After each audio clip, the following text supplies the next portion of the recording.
ታሪካችን የሚጀምረው አሜሪካን ሀገር ከሚገኙ ትላልቅ ግዛቶች ውስጥ አንዷ በሆነችው ኬንታኪ በተባለችው ሲሆን በዛ ከተማ ውስጥም ነዋሪ የሆነውን ብሩክስ የተባለን የሃይስኩል ትምህርቱን ለማጠናቀቅ የተቃረበ ልጅን እያሳየን ነው። ብሩክስ በትምህርቱ በጣም ጎበዝ የሚባል ልጅ ሲሆን አብዛኛውን ጊዜውን የሚያሳልፈው መርፍ ከተባለው እንደርሱ ጎበዝ ተማሪ ከሆነው ጓደኛው ጋር እንደሆነና ሁለቱም በትርፍ ጊዜያቸው በአንድ ሬስቶራንት ውስጥ በአስተናጋጅነት እየሰሩ የተወሰነ ገንዘብ እንደሚያገኙ እንረዳለን። አንድ ቀንም ብሩክስ ክላሱን ጨርሶ ከትምህርት ቤት ሲወጣ ውጪ ላይ ውሃ የመሰለች ሰማያዊ BMW መኪና ቆማ በማየቱ ብሩክስ ይህን የመሰለ መኪና የተማሪ በመሆኑ ተደንቆ ግርምቱን ሳይጨርስ ይባስ ብለው መኪናው የእርሱ ክፍል ተማሪ የሆነው የሪስ እንደሆነ ብሩክስ ይገነዘባል። ስራ ቦታም ብሩክስ ከጓደኛው መርፍ ጋር ሆነው ከሃይስኩል በኋላ ስለሚገቡበት ዩኒቨርሲቲ ሲነጋገሩ ብሩክስ ዩል ዩኒቨርሲቲ ወደ ተባለ የሀብታም ልጆች ብቻ ወደሚማሩበት የግል ዩኒቨርሲቲ ለመግባት ፍላጎት እንዳለው ለመርፍ ይነግረዋል። መርፍም ብሩክስ ለምን ዩል ዩኒቨርሲቲ መግባት እንደፈለገ ሲጠይቀው ብሩክስም ዩል ዩኒቨርሲቲ ከገባ ብዙ የሀብታም ልጆችን የመተዋወቅ ዕድል እንደሚኖረው በመግለጽ ከእነርሱ ጋር በሚፈጥረው ጥሩ ግንኙነት ተጠቅሞ ከዚህ ከካም ሕይወቱ እንደሚላቀቅ ለመርፍ ያሳውቀዋል። በዚህ መሃል ቅንጡ መኪና የሚያሽከረክረው ሪስ ከሌላ ጓደኛው ጋር ሆነው እንደ ብሩክስ የሚሰሩበት ሬስቶራንት በመምጣት ምግብ እየገዙ እያለ ሪስ ብሩክስን ዛሬ ማታ የሚመቸው ከሆነ የአክስቱን ልጅ ትምህርት ቤታቸው የተዘጋጀ ፓርቲ ላይ ይዟት እንዲሄድ ይጠይቀዋል። ሪስም ቀጥሎ የአክስቱ ልጅ ከሰው ጋር ብዙ ስለማትግባባና አብሯት የሚሄድ ሰው ስለሌላት ብሩክስ አብሯት የሚሄድ ከሆነ ወረታውን እንደሚከፍለው ሲነግረው ጊዜ ብሩክስም ከሪስ ዘመድ ጋር ለመሄድ ወዲያውኑ ይስማማል። ምሽት ላይም ብሩክስ ሪስ ያበደረውን ቅንጡ መኪና በመያዝ ሲሲሊያ የተባለችው የሪስ ዘመድ ቤት ሲደርስ ብሩክስ ሲሲሊያ ከሱ የተሻለ ጥሩ ኑሮ የምትኖር የሀብታም ቤተሰብ ልጅ እንደሆነች ይገነዘባል። ብሩክስም ከመኪናው ወርዶ የነ ሲሲሊያን ቤት እያንኳኳ የሲሲሊያ አባት በሩን ከፍቶ ወደ ውስጥ ያስገባውና ብሩክስ የሲሲሊያን እናት ይተዋወቃታል። በዚህ መሃልም ቆንጂየዋ ሲሲሊያ ከክፍሏ በመምጣት ወደ ፓርቲው የሚወስዳት ዘመዷ ሪስ ሳይሆን አይታው የማታውቀው ብሩክስ የተባለ ልጅ እንደሆነ ተመልክታ ብዙም ደስተኛ ባትሆንም ቤተሰቦቿ ግን ሲሲሊያ እንደ ሌሎች ሴቶች ልጆች ወጥታ ዘና እንድትል ስለገፋፏት ሲሲሊያም ተስማምታ ከብሩክስ ጋር መኪናው ውስጥ ትገባለች። በጉዟቸውም ላይ ሲሲሊያና ብሩክስ እየተጨዋወቱ ሲሲሊያ እንደ ዕድሜ ኩዮቿ ፓርቲ መሄድና መዝናናት ብዙ የማያስደስታት ልጅ መሆኗን ለብሩክስ ትነግረዋለች። ብሩክስም ፓርቲ መሄድ ለምን እንደማያስደስታት ሲሲሊያን ሲጠይቃት ጊዜ ሲሲሊያም ከሰው ጋር ፓርቲ በምትሄድበት ጊዜያት ሁሉ አብራቸው የምትሄዳቸው ሰዎች ከመዝናናት ይልቅ ፎቶ በመነሳትና ቪዲዮ በመቅረጽ ጊዜያቸውን ስለሚያጠፉ እሷ ደግሞ እንደዚህ አይነት ነገር እንደሚያስደብራት እየነገረችው ፓርቲው ቦታ ይደርሳሉ። ውስጥ ላይም እንደገቡ ሲሲሊያ ቅድም እንደነገረችው ተማሪዎቹ ፓርቲ ላይ ከመዝናናት ይልቅ ሰልፊ በመነሳት ጊዜያቸውን ሲያጠፉ ተመልክቶ ብሩክስ ሲሲሊያን ዘና እንድትል በማሰብ አብሯት ማሪንጌቻ እያለ መደነስ ይጀምራል።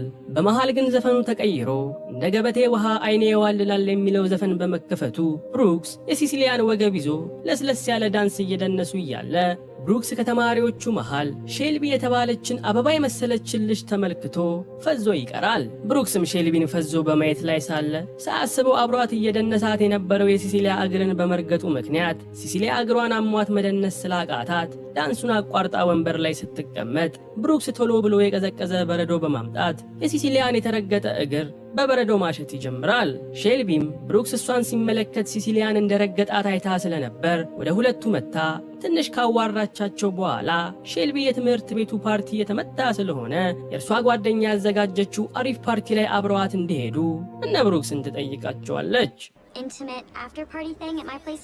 ብሩክስም በሰማው ነገር እጅግ በጣም ደስ ብሎት ለመሄድ ሰፍ ቢልም ሲሲሊያ ግን እግሯን ስላመማት ፓርቲው ላይ መምጣት እንደማይችሉ ለሼልቢ ነግራት ሼልቢም እነ ብሩክስን ተሰናብታቸው ትሄዳለች።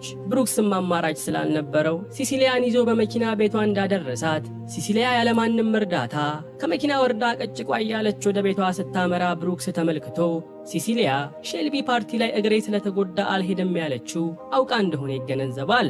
ይህን ጊዜም ብሩክስ ሲሲሊያ ስለሸወደችው ተናዶ ከሼልቢ ጋር ለመግባባት እድሉን እንደዘጋችበት በማድረግ ሲሲሊያን መውቀስ ሲጀምር ሲሲሊያ ግን ብሩክስ ሼልቢ ተመችታው ከሆነ እርሱ እንደማትሆን ገልጻለት ምክንያቱም ደግሞ ሼልቢ የሀብታም ልጅ ከመሆኗ በተጨማሪ ለደሃ ሰው ከፍተኛ ንቀት ያላት ልጅ እንደሆነች ለብሩክስ ትነግረዋለች። በሼልቢ ውበት አይኑ የታወረው ብሩክስ ግን በዚህ ቁመናዋ የሼልቢን አስተሳሰብ አጥቦ በመድፋት ድህነቱን እንዳታይ ሊያረጋት እንደሚችል ገልጾ ከሲሲሊያ ጋር እየተከራከረ ሳለ የሲሲሊያ አባት በሩን በመክፈታቸው ሲሲሊያ ብሩክስን ተሰናብታ ወደ ቤቷ ትገባለች። ተልእኮውን የተወጣው ብሩክስም መኪናውን ለባለቤቱ ሪስ ወስዶ ሲመልስለት ጊዜ ሪስም ብሩክስ ስለተባበረው አመስግኖ ሲሰናበተው ሲል ብሩክስም ሪስን ቤተሰቦቹ ይህን የመሰለ መኪና ስለገዙለት በጣም እድለኛ እንደሆነ ይነግረዋል። በዚህም ጊዜ ሪስ መኪናውን የገዙለት ቤተሰቦቹ ሳይሆኑ እሱ በራሱ በገዛ ጥረቱ ሰርቶ ያገኘው እንደሆነ በመግለጽ ጉራውን ቸርችሮበት ጥሎት ይሄዳል። ነገር ግን ይህ የሪስ ቃል ከፍተኛ መነሳሳት የፈጠረለት ብሩክስ ያን ሌሊት ምን ቢሰራ አሪፍ ገንዘብ እንደሚያስገኝለት ሲያሰላስል አድሮ በመነጋታው ከጓደኛው መርፍ ጋር ሥራ እየሰሩ ሳለ ብሩክስ ጊዜያዊ ፍቅረኛ የሚፈልጉ ሴቶች ገንዘብ እየከፈሉ ሐሰተኛ የፍቅር ቀጠሮ ከእርሱ ጋር መሄድ የሚችሉበትን የሞባይል አፕሊኬሽን እንዲሰራለት መርፍን ይጠይቀዋል። መርፍም በጣም ጎበዝ የኮምፒውተር ፕሮግራመር ስለነበር የብሩክስን ሐሳብ መጀመሪያ ላይ እንደ ቀልድ ቢሰማውም ከወር በኋላ ግን መርፍ ብሩክስ ያለውን አይነት የሞባይል አፕሊኬሽን ሰርቶ ለብሩክስ በማሳየቱ ብሩክስን በጣም ያስደንቀዋል። መርፍም ቀጥሎ አፕሊኬሽኑ እንዴት እንደሚሰራ ለብሩክስ በማስረዳት አንዲት ሴት አፕሊኬሽኑን በመጠቀም የፍቅር ቀጠሮ እንደምትፈልግ ስታዝ ጊዜ አፑ ብሩክስ ስልክ ላይ ኖቲፊኬሽን እንደሚያስገባለት መርፍ ይነግረዋል። ቀጥሎም መርፍ አፕሊኬሽኑን የተለያዩ የሶሻል ሚዲያዎች ላይ ስላስተዋወቀው ከብሩክስ የሚጠበቀው ቤቱ ቁጭ ብሎ አካባቢው ላይ ካሉ ሴቶች መልእክት ሲላክለት ሄዶ ገንዘቡን መሸቀል ብቻ እንደሆነ ያብራራለታል።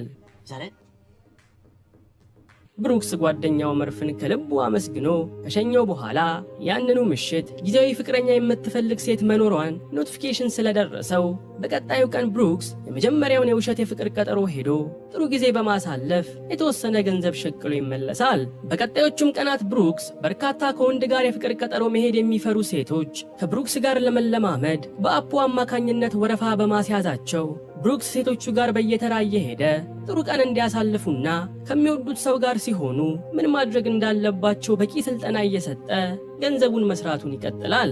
ይህ በእንዲህ እንዳለም ብሩክስ በገንዘብ ከሴቶች ጋር የውሸት የፍቅር ቀጠሮ መሄድ እንደጀመረ የሰማችው ሲሲሊያ ለብሩክስ በመደወል ዛሬ ማታ ሼልቢ ያዘጋጀችው ፓርቲ ስላለ እዛ ይዟት እንዲሄድ ትጠይቀዋለች።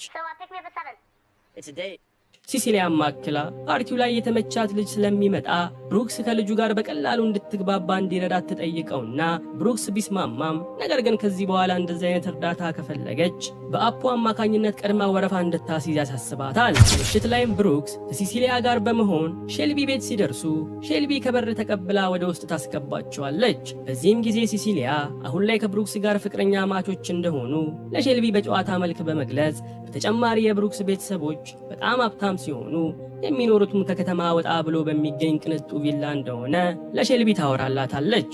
ሼልቢም ከተለየቻቸው በኋላ ሲሲሊያ የተመቻትን ፍራንክ የተባለ ልጅ ለብሩክስ በማሳየት ብሩክስ ከፍራንክ ጋር እንዲቀራረቡ እንዲረዳት ስለጠየቀችው ብሩክስም ሲሲሊያን ፍራንክ ጋር ይዟት በመሄድ የሆነ ወሬ ጀምረው ሲሲሊያን ከፍራንክ ጋር መነጋገር እንድትጀምር ያደርጋታል። በአንድ ደቂቃ ውስጥም ሲሲሊያ ከፍራንክ ጋር ተግባብተው ብሩክስን በመርሳት የሞቀ ጨዋታ በመጀመራቸው ብሩክስ ተልእኮውን እንዳሳካ ተረድቶ ደስ ቢለውም ነገር ግን ውስጡን ሳያስበው አንዳች የቅናት ስሜት ተሰምቶት እነ ሲሲሊያን ትቷቸው ዘወር ይላል። ብሩክስም ብቻውን በመሆን ሲሲሊያን በቅናት ስሜት ሰረቅ እያደረገ እያያት ሳለ ሼልቢ ወደ ብሩክስ በመምጣት ብሩክስን ማውራት በመጀመሯ ብሩክስ ሲሲሊያ የሀብታም ልጅ እንደሆነ አድርጋ ሼልቢ ፊት ማውራቷ እንደጠቀመው ይገነዘባል። ቆይታዎችም በኋላ ብሩክስ ደስ ብሏት ወደ ተቀመጠችው ሲሲሊያ በመሄድ ከፍራንክ ጋር ስለነበራት ቆይታ ሲጠይቃት ሲሲሊያም ቆንጆ ጊዜ እንዳሳለፈች በመግለጽ ነገ ከፍራንክ ጋር ሌላ ቀጠሮ እንደያዘች እየተፍለቀለቀች ለብሩክስ ትነግረዋለች። ፓርቲውም አልቆ ብሩክስና ሲሲሊያ ወደ ቤት እያመሩ ሳለ ሲሲሊያ ብሩክስን ከሃይስኩል በኋላ የት ዩኒቨርሲቲ ሊያመለክት እንዳሰበ ስትጠይቀው ጊዜ ብሩክስ ዩል ወደ ተባለ የሀብታሞች ዩኒቨርሲቲ መግባት እንደሚፈልግ በመግለጽ ዩኒቨርሲቲው የሚቀበለው ከሆነ የሚከፍለውን ክፍያ ከወዲሁ በማጠራቀም ላይ እንደሆነ ለሲሲሊያ ያሳውቃታል። ሲሲሊያም ይህንን ስትሰማ አባቷ ከዩል ዩኒቨርሲቲ ፕሬዝዳንት ጋር ጥብቅ ትውውቅ ስላለው ብሩክስ ከፕሬዝዳንቱ ጋር ተገናኝቶ በመነጋገር ህልሙን እንዲያሳካ እንደሚረዳው ታሳውቀዋለች። ይህን ተከትሎም በመነጋታው የሲሲሊያ አባት ከዩል ዩኒቨርሲቲ ፕሬዝዳንት ጋር ለብሩክስ ቀጠሮ ስለያዘለት ሲሲሊያ ብሩክስን በመኪናዋ ዩል ዩኒቨርሲቲ አድርሳው ስታበቃ ሁለቱም ፕሬዝዳንቱ ስራ እስኪጨርሱ ድረስ ቁጭ ብለው ለሰዓታት ያህል ሲጠብቁ ይቆያሉ። ከረጅም ቆይታም በኋላ ብሩክስ ፕሬዝዳንቱ ቢሮ እንዲገባ ስለተጋበዘ ብሩክስ ፕሬዝዳንቱ ቢሮ ገብቶ እንደተቀመጠ የሃይስኩል ውጤት ከመጣለት ወደ እነሱ ዩኒቨርሲቲ ለመግባት ማሰቡን እንዲሁም ለምን ዩኒቨርሲቲያቸውን እንደመረጠ መናገር ይጀምራል። ሆኖም ግን ፕሬዝዳንቱ ብሩክስ በሚለው ነገር ምንም አይነት መደነቅ ስላላሳዩት ብሩክስ ፕሬዝዳንቱ በትርፍ ጊዜያቸው ንብ ማነብ እንደሚወዱ መረጃ ስለነበረው እርሱም በትርፍ ጊዜው ንብ ማነብ በጣም እንደሚወድና ቤተሰቦቹ ግዙፍ የንብ እርባታ ስፍራ እንዳላቸው ለፕሬዝዳንቱ በጨዋታ መሃል ጣል ያደርግላቸዋል። ይህን ጊዜም ፕሬዝዳንቱ በፈገግታ በመሞላት እርሳቸውም ንብ ማነብ እንደሚወዱ ከብሩክስ ጋር በማውራት በአንድ የተግባብተው ቁጭ ይሉና ውይይታቸውን ሲጨርሱ ብሩክስ ውጤት ከመጣለት ዩል ዩኒቨርሲቲ እጁን ዘርግቶ እንደሚቀበለው ፕሬዝዳንቱ አረጋግጠውለት ብሩክስን ከቢሮአቸው ውጪ ድረስ ይሸኙታል። ሲሲሊያም ብሩክስ ከፕሬዝዳንቱ ጋር ከመጠን በላይ መግባባቱ አስደንቋት እንዴት በቶሎ እንደተግባቡ ስትጠይቀው ጊዜ ብሩክስም ከንብ ማነብ ጋር ተያይዞ የዋሸውን ውሸት ለሲሲሊያ ስለነገራት ሲሲሊያ ብሩክስ ሁል ጊዜ ባለጸጋ መስሎ ለመታየት የሚሄደውን ርቀት አንስታ ተወቅሰው ትጀምራለች። ብሩክስ ግን ፕሬዝዳንቱን ለመማረክ ማድረግ የነበረበትን እንዳደረገ ለሲሲሊያ በማስረዳት ዩል ዩኒቨርሲቲ ተምሮ ሲጨርስ እሱም እንደ ዘመዷ ሪስ ቅንጡ መኪናዎችን የሚያሽከረክር የልጅ ሀብታም እንደሚሆን ያሳውቃታል። ሲሲሊያ ግን ይህንን ስትሰማ ሪስ እሱ እንደሚያስበው የልጅ ሀብታም እንዳልሆነና መኪናውንም በስጦታ መልክ የሰጠው የእናቱ ፍቅረኛ የሆነው ቱጃር ሰው እንደሆነ ለብሩክስ ትነግረዋለች። መኪናው ውስጥም ገብተው ወደ ቤታቸው ጉዞ ሲጀምሩ ሲሲሊያ ብሩክስ ያልሆነውን ሰው ለመሆን መጣሩን እንዲያቆምና ራሱን ሆኖ እንዲኖር አጥብቃ ስትመክረው ጊዜ ብሩክስም ሲሲሊያ ያለችው ቃል ሳያስበው ውስጡ ላይ ተቀርጾበት ይቀራል። ያን ቀንም ብሩክስ ለመርፍ ቃል በገባለት መሰረት ብሩክስ ሲሲሊያንና መርፍን ለግብዣ ይዟቸው ሄዶ ራት ጋብዟቸው ሲያበቃ ቀጥለው ደግሞ ጌም ዞን ለመሄድ ከሬስቶራንት እንደወጡ ብሩክስ ከአፕሊኬሽኑ ቀጠሮ የሚፈልግ ሰው የላከው ኖቲፊኬሽን ስለገባለት ብሩክስ መርፍንና ሲሲሊያን ይቅርታ ጠይቆ ሌላ ቀን እንደሚክሳቸው ቃል በመግባት ወደ ስራው ይሄዳል። ሲሲሊያን በበኩሏ ከፍራንክ ጋር ቀጠሮ ስለነበራት አንድ ካፌው ውስጥ ተገናኝተው ተቀምጠው ማውራት ሲጀምሩ ሲሲሊያ ፍራንክ ስለራሱ ብቻ ማውራት የሚወድ ሰው እንደሆነና ስለሷ ምንም አይነት ነገር የማይጠይቅ ሰው መሆኑን አይታ ከፍራንክ ጋር የመቀጠል ሐሳቧን እዛው ተሰርዘዋለች። በቀጣዩም ቀን ብሩክስ ለሲሲሊያ በመደወል ዛሬ ማታ የሼልቢ የልደት ፓርቲ መዘጋጀቱን በመግለጽ ሼልቢና ፍራንክ እሷና እሱ ፍቅረኛ ማቾች እንደሆኑ ስለሚያስቡ ዛሬ ማታ ሼልቢና ፍራንክ ፊት የተጣሉ መስለው እንዲታዩ ሲሲሊያም ብሩክስ ከሼልቢ ውጪ ሌላ ሴት አላይ ማለቱ ቢያናዳትም ነገር ግን ብሩክስን እምቢ ላለማለት በሐሳቡ ተስማማለች። ምሽት ላይ በሼልቢ 18ኛ ዓመት የልደት ፓርቲ እየተቀወጠ ሳለ ብሩክስ በጣም የተበሳጨ ሰው መስሎ ከፍራንክ ጋር ቁጭ ብላ ወደ ነበረችው ሲሲሊያ በመሄድ እሱን ትታው ከፍራንክ ጋር ጊዜ ማሳለፏ ደስ እንዳላለው እየጮኸ መናገር በመጀመሩ የብዙዎች ትኩረት ወደ እነ ብሩክስ ይሆናል። ነገር ግን ብሩክስ ንዴቱ የውሸት እንዳይመስል ሲሲሊያን በጠንካራ ቃላት መዝለፍ በመጀመሩ ሲሲሊያ ሳታስበው ብሩክስ በተናገራት ነገር ስሜቷ ክፉኛ ተጎድቶ በንዴት የብሩክስን ፊት በጥፊ አጩላው ፓርቲውን ትታ ትወጣለች። ብሩክስም ሳያስበው ሲሲሊያን ማስቀየሙ ደብሮት ውጪ ላይ ብቻውን ቆሞ ሳለ ሼልቢ ወደ ብሩክስ በመምጣት ስታጽናናው ትቆይና አይኑን ከገለጠ ሲሲሊያን የምታስንቅ ሌላ ሴት መኖሯን ለብሩክስ ታሳውቀዋለች። በዚህ ጊዜ ብሩክስ ፈጠን ብሎ ሼልቢን ከንፈሯ ላይ በመሳም ሲሲሊያን የምታስንቅ ሴት እሷ እንደሆነች ገልጾላት ሼልቢን ያሽኮረምማታል። በመነጋታው ብሩክስ ትምህርት ቤት በመሄድ ጓደኛው መርፍንም ቢያገኘውም መርፍ ግን ብሩክስ ትላንት ጋብዛሃለሁ ብሎት ሲያበቃ ግብዣውን አቋርጦ ሄዶ ቃሉን ባለማክበሩ አክሩፎት አላናገር ይለዋል።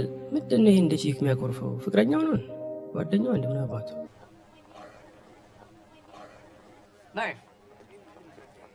ከሰዓትም ላይ ብሩክስ ሌላ ቀጠሮ የሚፈልግ ሰው በአፕሊኬሽኑ አማካኝነት ስለጠራው ብሩክስ ቀጠሮ ቦታ ሲሄድ የቀጠረችው ብሬንዳ የተባለች ትልቅ ሴት እንደሆነችና ብሬንዳን ቤት መቀመጥ ስለደበራት ብሩክስ አብሯት ቦክ እንዲያደርግ እንደጠራችው ይረዳል። ብሩክስ ብሬንዳን ይዟት ቦክ እያደረጉ ረጅም መንገድ ሲጓዙ ብሩክስ በመሃል ብሬንዳን ለሱ የምትሆነዋን ትክክለኛ ሴት እንዴት ማወቅ እንደሚችል ይጠይቃታል። ብሬንዳም አንድ ወንድ ከሚወዳት ሴት ጋር ተገናኝቶ ሲያወራ ወሬዋ የማይሰለቸው ከሆነና ከእርሷ ጋር አንድም ደቂቃ እንኳን ያሳለፈ ካልመሰለው እሷ ትክክለኛዋ ሴት እንደሆነች እንዲረዳ ለብሩክስ ትመክረዋለች። የተመታ ምክር የተመታ። በቀጣዩም ቀን ብሩክስ እነ ሼልቢ ትምህርት ቤት የተዘጋጀ ሌላ ፓርቲ ላይ ሼልቢን ለመውሰድ ቂቅ ብሎ ወደ ሼልቢ ቤት ይሄዳል። ሼልቢም ወደ ፓርቲው ከመሄዳቸው በፊት ብሩክስ ምግብ እንዲጋብዛት በመጠየቅ ይዛው ልጥጦች ብቻ ወደሚገቡበት ሬስቶራንት ትወስደዋለች። ሼልቢም ወደ ፓርቲው ከመሄዳቸው በፊት ብሩክስ ምግብ እንዲጋብዛት በመጠየቅ ይዛው ልጥጦች ብቻ ወደሚገቡበት ሬስቶራንት ትወስደዋለች። ብሩክስም የሸቃቀላትን ገንዘብ እንደሚፈጠፈጥ ቢረዳም ነገር ግን ለሼልቢ ስለ ሬስቶራንት ውስጥ ገብቶ ምግቡን ያዙና መጨዋወት ሲጀምሩ ብሩክስ ሼልቢን ሃይስኩል ከጨረሰች በኋላ ምን መማር እንዲሁም ምን ማድረግ እንደምትፈልግ ይጠይቃታል። ይህን ጊዜም ሼልቢ በቀጣይ ሕይወቷ ምን ማድረግ እንኳን እንዳለባት የማታውቅ የቅምጥል ልጅ ስለነበረች የማይረባ ወሬዋን በመቀደድ ለረጅም ደቂቃዎች ስትዘበዘብ ጊዜ ብሩክስ ሼልቢ ላይ ያለውን ፍላጎት ሳይታሰብ እየቀነሰ ይመጣበታል።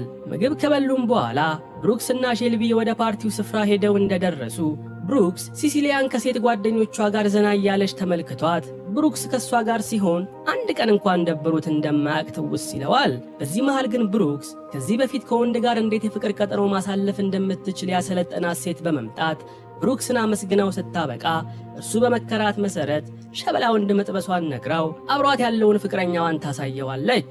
ሼልቢን በሰማችው ነገር ተገርማ ብሩክስን ምን እንደሚሰራ ስትጠይቀው ጊዜ ብሩክስ መዋሸት ስላልፈለገ በገንዘብ ከሰዎች ጋር ሐሰተኛ የፍቅር ቀጠሮዎችን እንደሚሄድ ገልጾላት ሲያበቃ የሀብታም ልጅ እንደሆነ የሚያስመስለውም ውሸቱን እንደሆነና የመናጢ የድሃ ልጅ መሆኑን አፍረጥርጦ ለሼልቢ ይነግራታል።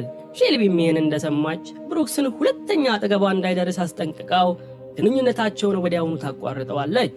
ብሩክስም በተፈጠረው ነገር እዝን ብሎ ወደ ቤቱ እንደተመለሰ ቤቱ ውስጥ አባቱ ጄክን ብቻውን ቲቪ እያየ ያገኘውና ብሩክስ ክፍት እንዳለው አባቱ ጋር ተቀምጦ መርፍ ከሰራው አፕሊኬሽን ጀምሮ እስካሁን ቅጽበት ድረስ በሕይወቱ ስለተከናወኑ ነገሮች በዝርዝር ለአባቱ ያጫውተዋል። አባቱ ጄክን በጥሞና ብሩክስን ሲሰማው ቆይቶ ብሩክስን በውሸቱ አለመቀጠሉ ትልቅ ሰው የሆነ መምጣቱን እንደሚያሳይ ገልጦለት ከመርፍና ከሲሲሊያ ጋር የገጠመውንም ችግርም በብስለት እንዲፈታው ይመክረዋል። ያን ምሽትም ብሩክስ አባቱ ጄክ የመከረውን ነገር ሲያሰላስል ያድርና በቀጣዩ ቀን ወደ ትምህርት ቤት እየሄደ በመጀመሪያ ጓደኛው መርፍ ጋር አምርቶ ከተወሰኑ ጊዜያት ጀምሮ የራሱን ፍላጎት ብቻ በማሳደድ በሱ ሕይወት ውስጥ ትርጉም ያላቸውን ሰዎች ችላ ብሎ እንደነበር በመግለጽ መርፍን ከልቡ ይቅርታ ይጠይቀዋል። መርፍም ብሩክስ ያለው ነገር ከልቡ እንደሆነ ተረድቶ ይቅርታ ስላደረገለት ያን ቀን ሁለቱም እንደ ቀድሞ ጊዜያቸው ጥሩ የሚባል ጊዜን አብረው ሲያሳልፉ ይውላሉ። ከሰዓትም ላይ ብሩክስ ያስቀየማት ሲሲሊያን አንድ ካፌው ውስጥ በመቅጠር ሲሲሊያ እንደመጣች ብሩክስ ከቀናት በፊት ሼልቢ ልደት ላይ ስለተናገራት ቃላት ከልቡ ይቅርታ ጠይቋት ሲያበቃ እስከዛሬ ያልተረዳው ነገር ቢኖር ከእሷ ጋር ሲሆን ምንም አስመስሎ እንደማያውቅና ሙሉ በሙሉ ትክክለኛ ማንነቱን እንዲወጣ እንደረዳችው ለሲሲሊያ ይነግራታል። ቀጥሎም አንድ ደብዳቤ ለሲሲሊያ በመስጠት እሱ ካፌውን ለቆ ሲወጣ ሲሲሊያም ደብዳቤውን ማንበብ ትጀምራለች።